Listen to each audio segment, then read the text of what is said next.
أعوذ بالله من الشيطان الرجيم بسم الله الرحمن الرحيم السلام عليكم ورحمة الله وبركاته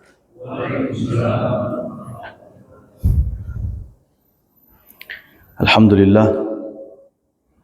لله رب العالمين والعاقبة للمتقين ولا عدوان إلا على الظالمين أشهد أن لا إله إلا الله وحده لا شريك له إياه نعبد وإياه نستعين وأشهد أن سيدنا محمدا عبده ورسوله المبعوث رحمة للعالمين اللهم ربنا فصل على سيدنا محمد وعلى آله وصحبه ومن تبعهم بإحسان إلى يوم الدين سبحانك لا علم لنا إلا ما علمتنا إنك أنت العليم الحكيم لا إله إلا أنت سبحانك إنا كنا من الظالمين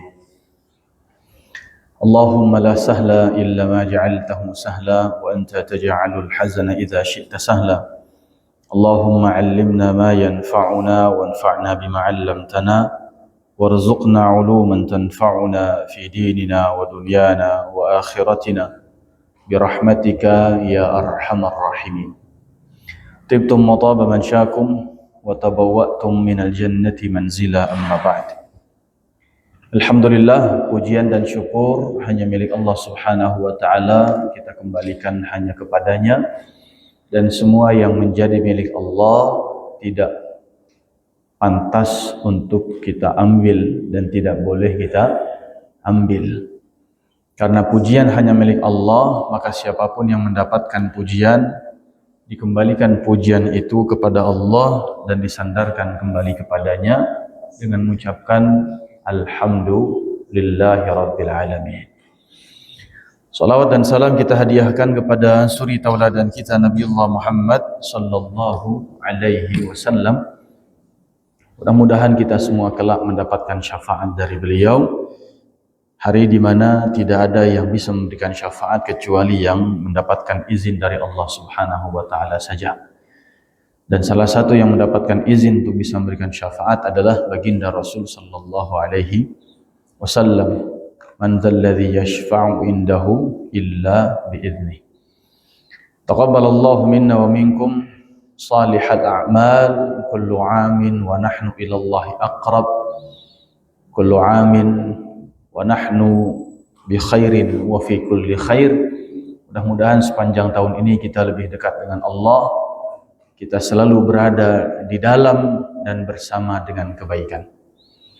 Mohon maaf lahir batin, ya, zahiran wa batina, atas segala kekeliruan, kesalahan, kealfaan, kelalaian, kemudian juga kejahilan, tutur kata, sikap yang tidak berkenan, dan mudah-mudahan hati yang lapang adalah hati yang senantiasa mendapatkan kemudahan, sebab awal dari segala kemudahan adalah alam nashrah laka sadrak, barulah mendapatkan fa inna ma'al usri yusra.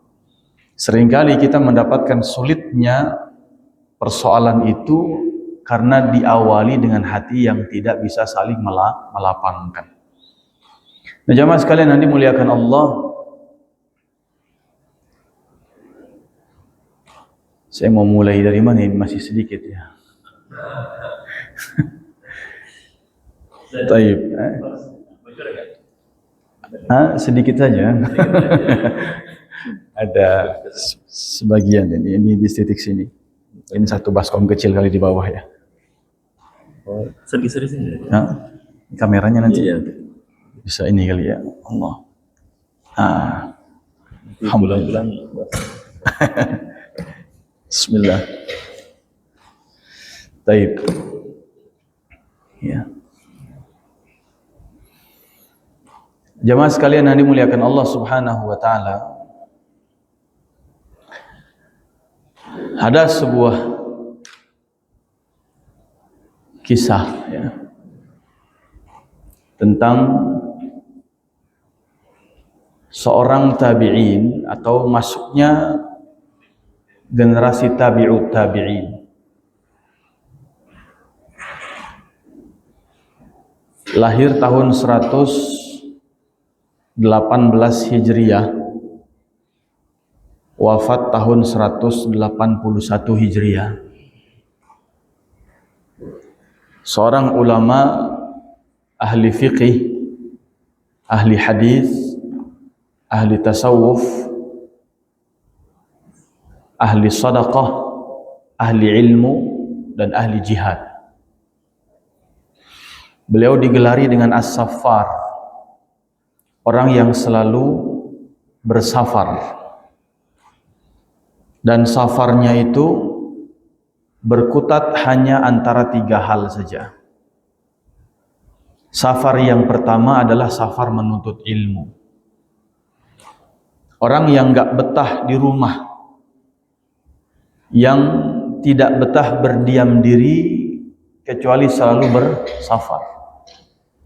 Safarnya yang pertama menuntut ilmu. Lahir di daerah Khurasan, di kampung yang namanya Marwah. Kemudian hari ini masuk dalam kawasan Afghanistan. Tapi beliau punya guru itu sampai lebih dari 4.000. Di antara para gurunya adalah Imam Abu Hanifah, juga Imam Malik, Imam Sufyan Ats-Tsauri, dan lain sebagainya. Bayangkan Imam Abu Hanifah itu di mana? Di Basrah, Irak. Imam Malik itu di mana? Di Madinah. Beliaunya di Afghanistan. Jadi menuntut ilmunya sampai ke Basrah, Irak, sampai ke Madinah. Dan dulu belum ada pesawat. Safarnya juga terkait dengan apa? Menuntut ilmu dan juga berdagang. Jadi orang yang sangat gemar melakukan safar tijari, perjalanan ekspansi niaga atau ekspedisi niaga, sehingga menjadi saudagar yang begitu kaya. Kemudian juga suka berjihad, yang dalam konteks jihadnya itu beliau suka menyembunyikan wajahnya. Wajahnya selalu ditutup dengan kain sorbannya setiap kali jihad. Salah satu peperangannya adalah ketika berhadapan dengan pasukan Romawi. Dan peperangan zaman dulu biasa dimulai dengan perang tanding. Ya. Baik perang tandingnya sekaligus 3 lawan 3 atau 1 lawan 1, siapa yang bertahan dia lanjut dengan lawan berikutnya. Dan siapa 3 orang yang seluruhnya meninggal duluan, mati duluan, maka dia kalah dalam perang tanding itu. Maka keluarlah 3 kesatria terbaik dari pasukan Romawi. Kemudian melawan 3 pasukan terbaik dari pasukan kaum muslimin. Yang salah satu di antaranya adalah beliau ini, yang wajahnya tertutup dengan kain sorbannya.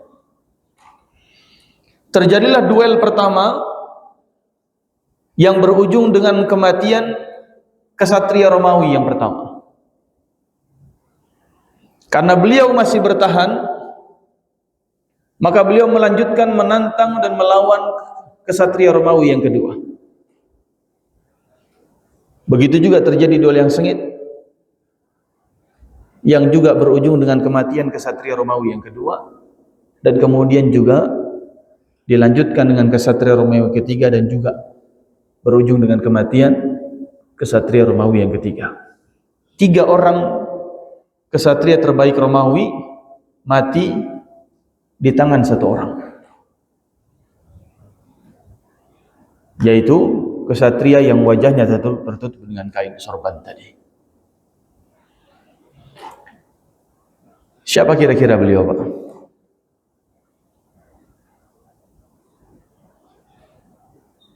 Kalau bayangan kita mungkin sosok-sosok besar, panglima-panglima besar, ya, yang badannya tegap-tegap gitu ya. Mungkin kita membayangkan Khalid bin Walid, Umar bin Khattab, Zubair bin Awam, Talha bin Ubaidillah, Ja'far bin Abu Talib, Abdullah bin Rawaha, Zaid bin Haritha, Sa'ad bin Abi Waqqas, Abu Ubaidah bin Jarrah. Ini semua panglima-panglima perang semua ini. Tapi nama-nama tadi nama-nama para sahabat. Yang tentu karena peperangannya terjadi di abad kedua, generasi sahabat itu berakhir di tahun 96 Hijriah. Ya. Artinya dipastikan bukan sahabat Nabi SAW. Justru ketika beliau tidak membuka tabirnya, kaum muslimin mengerumuninya untuk meminta agar beliau membuka tabirnya, tapi beliau nggak mau. Sampai datanglah seseorang bernama Abu Umar, kemudian menyingkap kain sorbannya dan terbukalah wajahnya, diketahuilah identitasnya. Dan seketika beliau marah. Beliau mengatakan, wahai Abu Umar, sungguh engkau adalah orang yang telah merusak suasana hatiku. Merusak suasana hati.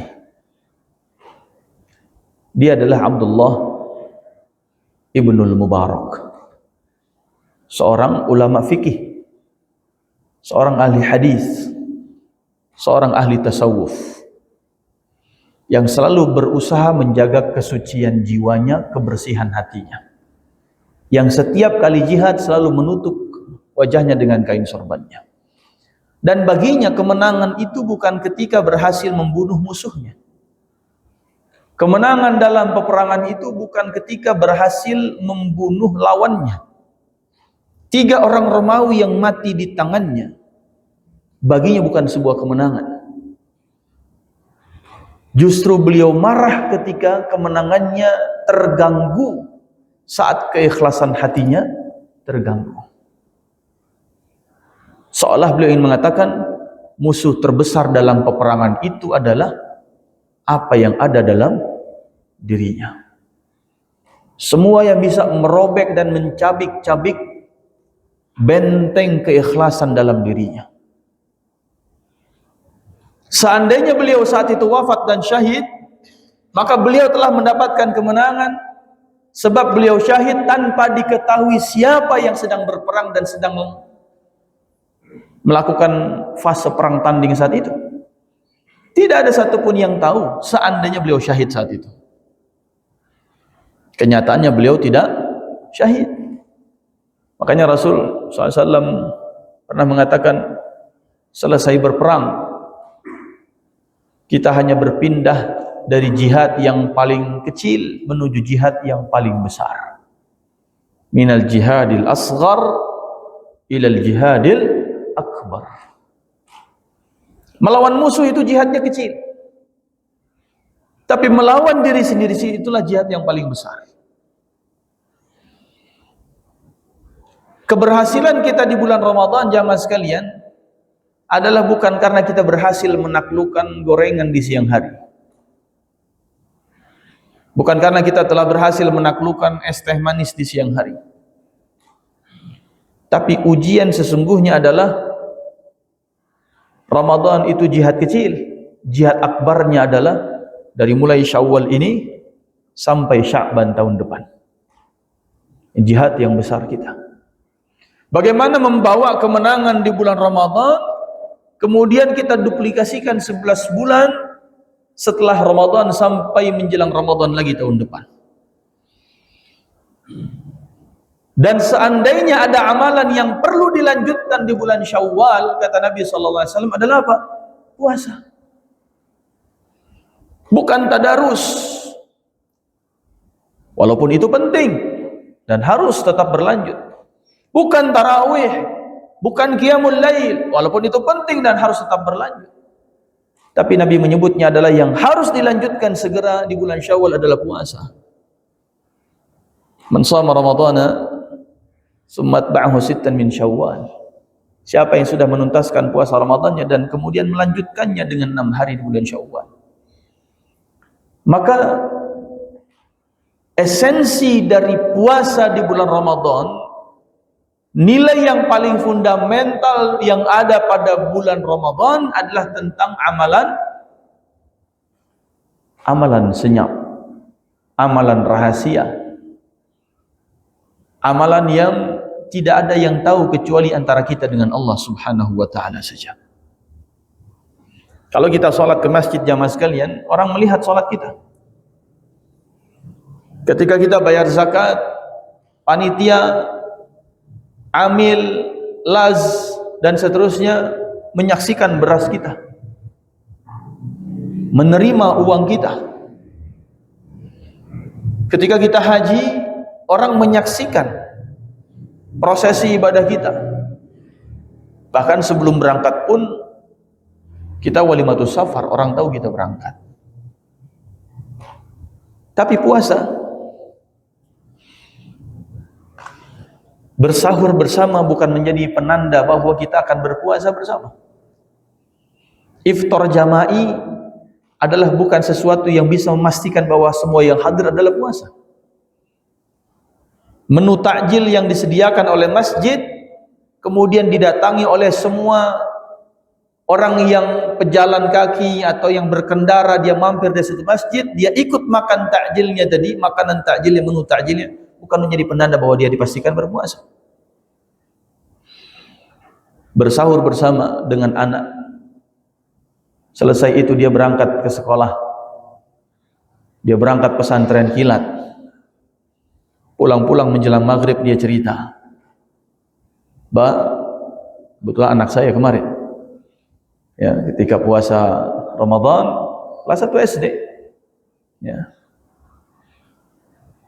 tadi siang teman kakak mokel, Mbak," katanya. Ya, saya sampai bingung, apa itu mokel, Kak?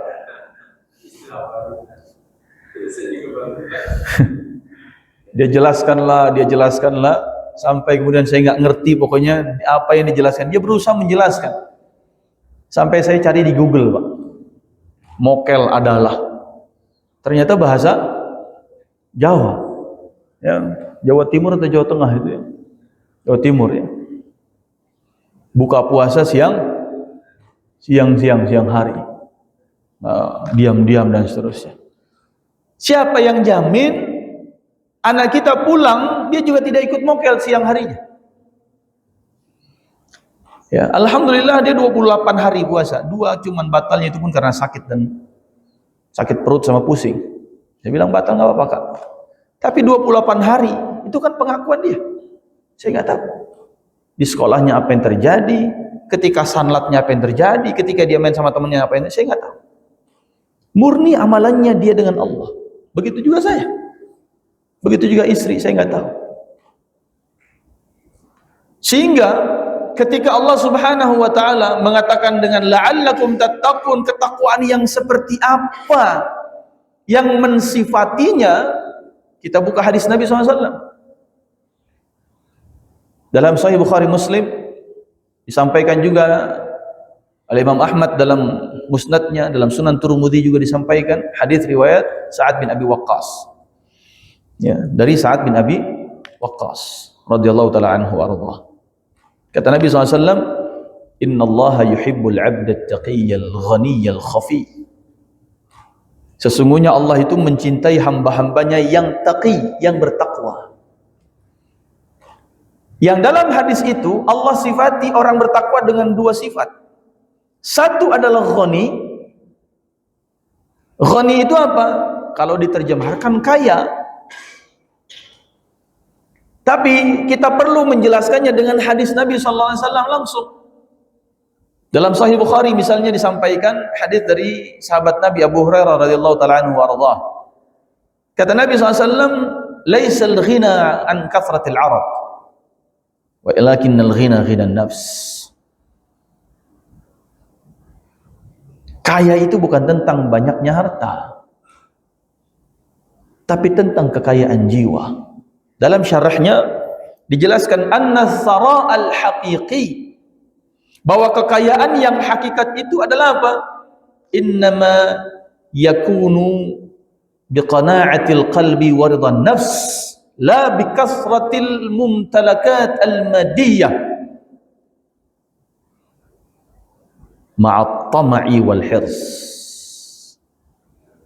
Kekayaan yang sesungguhnya adalah hanya berlaku dengan indikasi qana'atil qalbi wa ridhan nafs,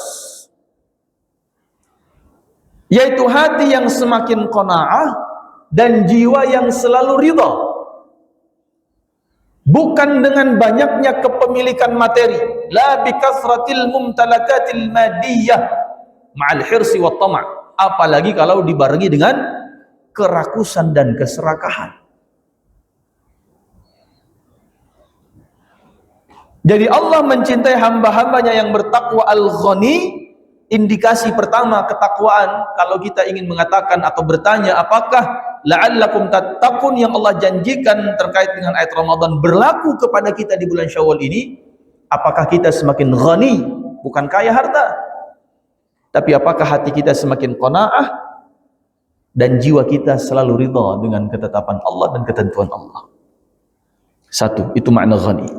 Yang kedua, kata Nabi SAW, karakter ketakwaan adalah khafi, yaitu orang-orang yang selalu pandai menyembunyikan amal soleh. Orang bertakwa adalah orang yang khafi, orang yang selalu pandai beramal dengan senyap, beramal dengan rahasia, yang puasa menjadi simbolnya di bulan Ramadan kemarin. Salah satu riwayat tentang asbabul wurud, hadis tentang 7 golongan yang mendapatkan naungan di padang mahsyar,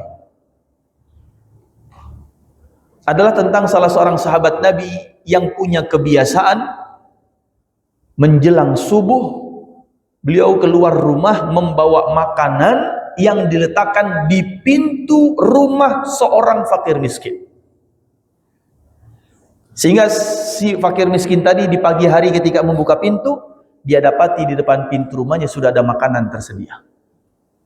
Dan sahabat Nabi itu melakukannya di setiap malam menjelang subuh. Tidak ada yang tahu.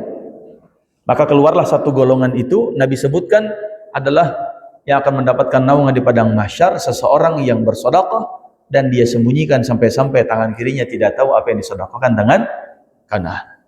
Itu asbabul wurudnya, salah satu riwayatnya. Ya. Dan 3 golongan dari 7 golongan yang Allah sampaikan melalui lisan Rasulullah SAW dalam hadis tersebut, hadis riwayat dari Abu Hurairah, hadisnya masyhur. Itu 3 golongan semuanya adalah golongan para pelaku amalan senyap. Dari mulai orang yang golongan kelima, rajulun da'atuhum ra'atun zatu mansibin wa jamalin faqala inni akhafu Allah, wa rajulun tasaddaqa bi sadaqatin fakhfaha hatta la ta'lama shimaluhu ma tunfiqu yaminuhu, wa rajulun dzakarallaha khaliyan fafadat 'ainah. Ini 3 golongan berturut-turut adalah golongan para pelaku amalan senyap.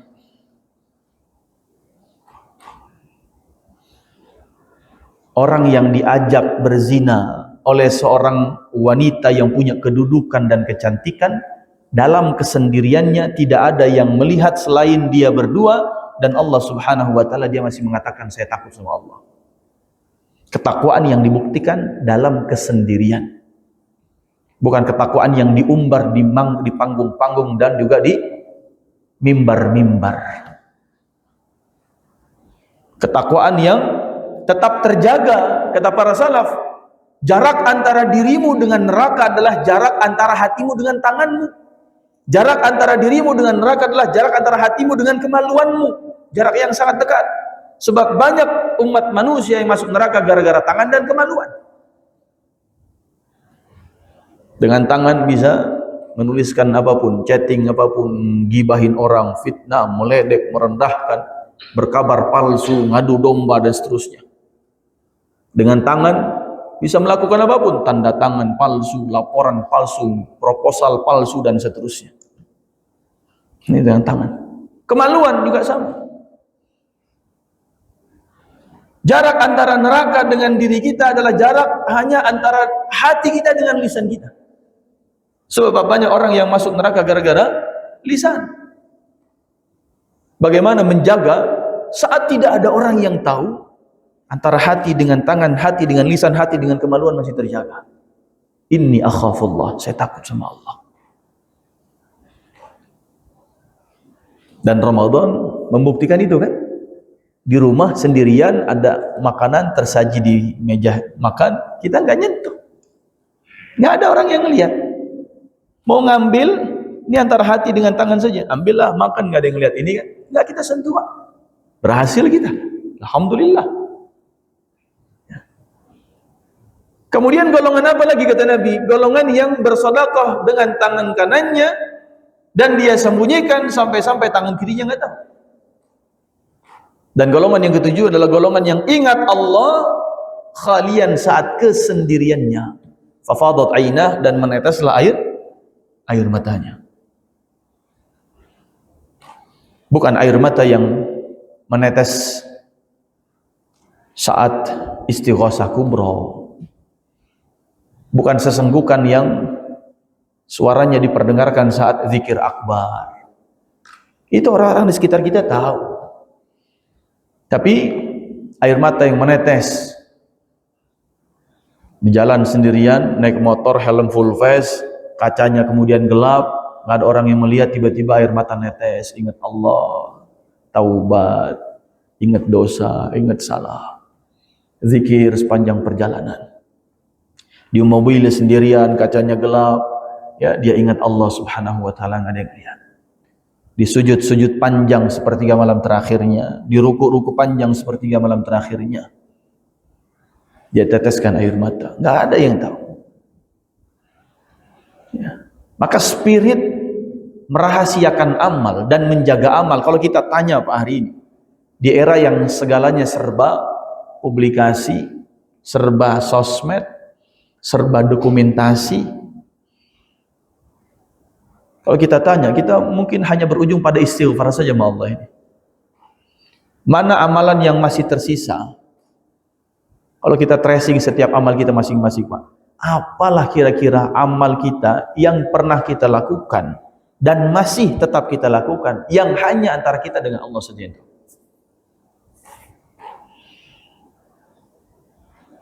Sinyal itu bahkan Allah hadirkan untuk rumah tangga. Ketika di dalam surat Ar-Rum Allah menegaskan bahwa puncaknya rumah tangga adalah rahmah, litaskunu ilaiha wa ja'ala bainakum mawaddatan wa rahmah. Tapi dalam hadis Nabi sallallahu alaihi wasallam, Nabi menegaskan rahmat Allah yang Allah berikan pada rumah tangga itu tergantung terhadap apakah di rumah tangga itu ada seorang suami yang suka bangun malam hari, kemudian setelah bangun dia sholat. Setelah selesai sholat, barulah dia bangunkan istrinya. Dan kalau istrinya tidak mau, maka dia percikkan air di wajahnya. Rahimallahu imra'an, rahimallahu rajulan, qama minal laili fasalla fa'aqama imra'atahu, fa'in abat nadha biwajhihi halma. Atau rahimallahu imra'atan, Allah juga merahmati rumah tangga ketika dalam rumah tangga itu ada seorang istri yang bangun di malam hari, fasallat faqamat fasallat, dia bangun kemudian dia salat, faqamat zaujaha, barulah dia bangunkan suaminya. Fa in aba nadhat biwajhihi alma, kalau suaminya enggak mau, barulah dipercikan air di wajahnya. Apa maknanya?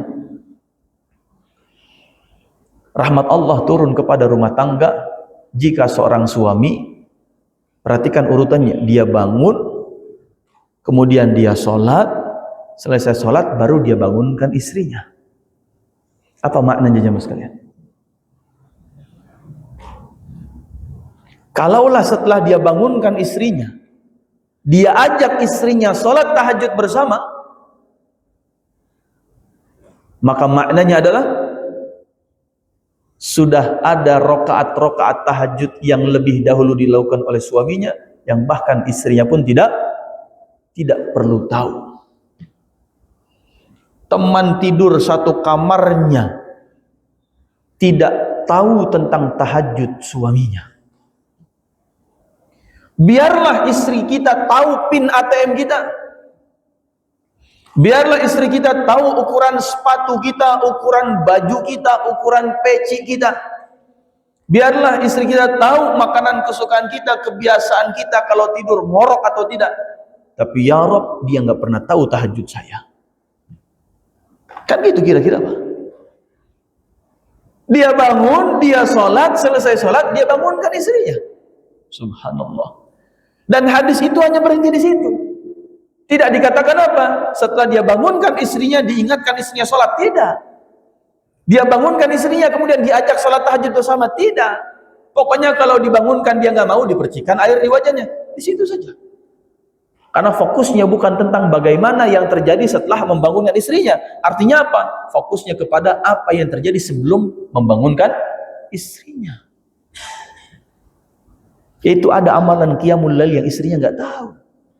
Begitu juga sebaliknya, ada amalan qiyamul lail yang dilakukan oleh seorang istri yang suaminya pun nggak tahu. Amalan senyap. Bilal bin Rabah hidup di zaman di mana beliau ketika hidup, Nabi Muhammad pun hidup bersamanya. Sallallahu alaihi wasallam. Bahkan Bilal menyembunyikan amal solehnya dari Rasulullah SAW sekalipun. Nabinya nggak dikasih tahu tentang amalnya. Seandainya Allah Subhanahu wa taala tidak memberitahu Nabi dengan mimpi. Bilal, saya semalam ngedengar suara sendal ente di surga. Ente habis punya amal apa ini? Ya Rasulullah, sejak saya berislam, rasanya tidak ada amal yang saya selalu lakukan secara konsisten, kecuali amalan yang sederhana. Menjaga wudu, salat sunnah wudu 2 rakaat. Batal wudu, salat sunnah wudu. Batal wudu, salat sunnah wudu. Terus begitu. Apa maknanya jamaah sekalian? Kalau Rasul SAW sampai tidak dikasih tahu sama Allah lewat mimpi, sahabat ada yang tahu tidak? Tidak ada. Rasul aja nggak tahu, sahabat mana mungkin tahu? Tabiin apalagi, tabiut tabiin apalagi? Sampai kepada kita nggak ada yang tahu, nggak akan ada yang tahu. Apa maknanya? Seandainya Allah tidak memberitahu Nabi lewat mimpi, berarti tidak ada satupun manusia yang tahu sampai akhir zaman apa yang pernah dan selalu dilakukan oleh Bilal. Dia punya amal rahasia. Dan ini menjadi tantangan kita yang luar biasa berat. Tapi bisa juga kalau kita cerdik, Pak. Mungkin saya pernah menceritakan ada satu masjid di Depok 2 itu.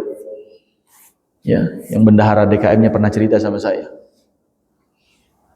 Beliau sebagai bendahara itu nggak pernah ngisi token masjid. Jadi token masjidnya itu selalu hijau saja, nggak pernah merah itu nggak pernah. Hijau saja terus. Ya. Dayanya itu besar, sampai 16.000 Pak. Ini berapa daya? Hah? 7.000? 16.000. AC-nya banyak, karpet tebal, kipasnya luar biasa. Dan masjidnya buka jam 4 sampai jam 8 malam. 4 subuh jam 8 malam. Artinya orang yang ngisi token listrik itu hanya antara kemungkinan jam 8 malam sampai 4 subuh. Luar biasa. Dan sampai cerita itu disampaikan kepada saya, beliau belum tahu siapa pelakunya. Cerdas, Pak. Ya. Listrik hidup, mic hidup, panggilan azan manggil, berapa orang datang ke masjid, lampu nyala, baca Quran, berapa huruf yang dibaca, berapa orang. Cerdas beramal. Dan kita insya Allah bisa kalau kita cerdik dalam memilih amal soleh kita secara rahasia. Nah, ini yang bisa saya sampaikan. Mudah-mudahan spirit Ramadan masih kita bisa terus hidupkan. Dan salah satu yang paling fundamental sekali lagi adalah harus punya tradisi amal unggulan kita, apa yang bisa kita rahasiakan hanya antara kita dengan Allah saja yang tahu. Aku qouli hadza wa astaghfirullah li wa lakum. Subhanakallahumma bihamdika asyhadu an la ilaha illa anta astaghfiruka wa atubu ilaik. Insyaallah pekan depan kita baru mulai al-fajrnya, ya, ketika sudah mulai banyak biar enggak ketinggalan. Assalamualaikum warahmatullahi wabarakatuh.